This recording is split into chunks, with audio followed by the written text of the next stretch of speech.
yourself to the gym. There's a tiny cluster of neurons called the nucleus accumbens. Think of it as your brain's motivation engine. It runs on a neurotransmitter called dopamine, but dopamine doesn't work the way most people think.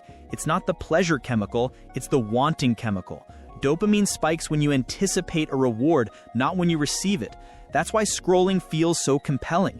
Every swipe might reveal something interesting, so your brain floods you with dopamine to keep you searching. But here's where it gets dark. When you get too many easy dopamine hits, your brain adapts. It's called downregulation. Your dopamine receptors literally decrease in number, like your brain is turning down the volume on satisfaction. Now you need more stimulation to feel the same level of interest.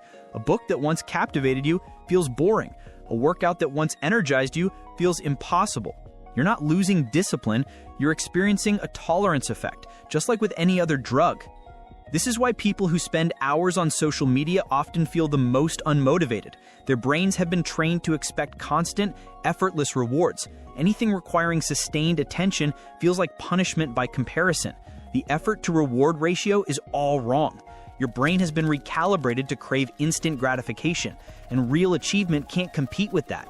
But the beautiful thing about neuroplasticity is that what can be broken can also be fixed. Your brain is constantly rewiring itself based on what you do. Every choice you make is either strengthening neural pathways for discipline or reinforcing pathways for distraction. The question isn't whether your brain will change, it's which direction you're pushing it. So what exactly is a dopamine detox and why does it work?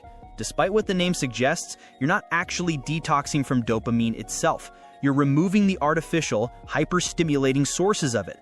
Think of your dopamine system like a dimmer switch that's been cranked to maximum brightness for so long that normal light looks like darkness. A dopamine detox is about turning down that dial so your brain can recalibrate what normal feels like.